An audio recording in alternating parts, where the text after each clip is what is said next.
The Interstellar Academy of Applied Tactics was meant to be the safest place in the Orion Arm. It was neutral ground, overseen by the conquered of species, where the galaxy's brightest cadets trained to become leaders. It was not a place where killers walked freely, and yet one did. The cadets were mid-lecture when the doors hissed open. A figure entered, wrapped in matte black armor that seemed to swallow the light. Its steps were soundless, its movements deliberate, predatory. Every cadet's instincts screamed danger. The instructor, General Threx of the Drac, rose from his podium. His stone-carved features remained unreadable, but the tension in the air thickened. "Identify yourself," the figure tilted its head. Its mask gleamed with alien symbols. Then a rasping voice distorted through a vocoder. "I am here for one of your students." The class erupted in chaos. Mandibles clattered, claws flexed, scales bristled. No one was supposed to breach the academy. No one was supposed to bring blood debts here. General Threx thundered, "Which student?" The assassin raised a finger and pointed, straight at Nathan Cross, the only human in the hall. At first, no one moved. Nathan looked up from his datapad, blinking as though he'd just been asked to answer a pop quiz. "Me?" he asked. The Chal cadets hissed in disbelief. The Sithrak flexed their talons eagerly, expecting to see a fragile Deathworlder crumble. Humans were oddities in the academy, curiosities tolerated because of some obscure political deal. They had no claws, no scales, no natural armor, soft, weak, exposed. Nathan sighed, rose slowly, and stretched his arms over his head. "Figures," he muttered. "First month here and someone already wants me dead." The assassin's blade slid free with a hiss of charged molecules. The killer moved forward. Cadets shrank back, unwilling to interfere. This was a fight that would end in blood, but Nathan didn't cower. He tilted his head, studying the intruder with casual curiosity. "You know," he said conversationally, "back home we've got a saying.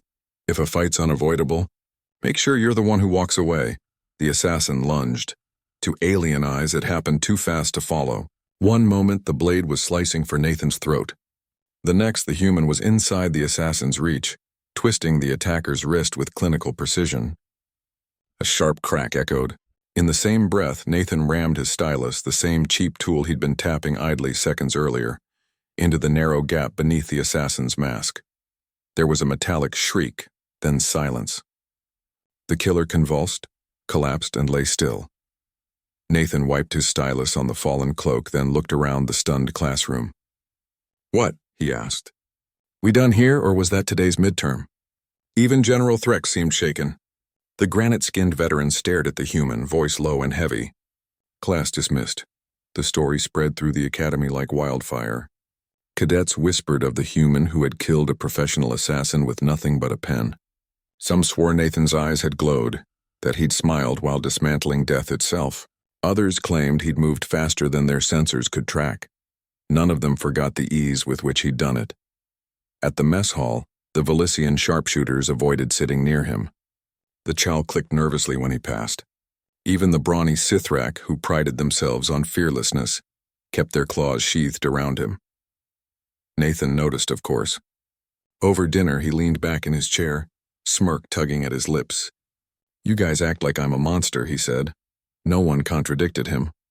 Later that week, General Threx summoned him privately. The Drac's eyes glowed like molten stone as he studied the human. "Do you understand what you've done?" He rumbled. Nathan shrugged.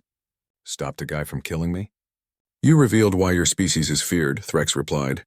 "There are files in the Conquered archives, restricted files that speak of failed assassinations, of hunters who stalked humans and never returned.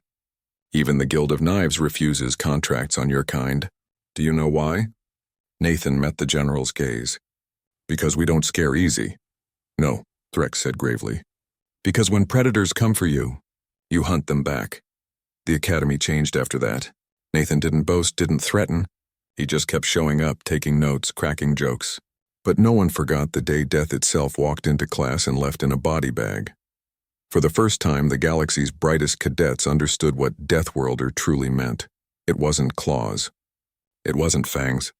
It wasn't armor or toxins or natural weapons.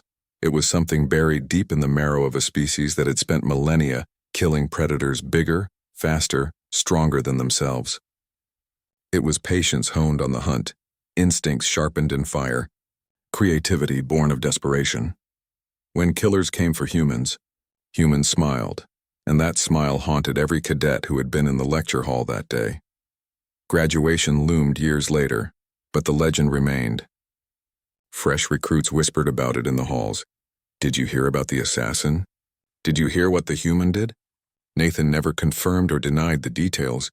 If anyone asked him directly, he only grinned and tapped the same stylus against his datapad, as though he were daring someone, anyone, to test him again. And none ever did. Because after that day, the unwritten law of the academy spread across the Concord like wildfire.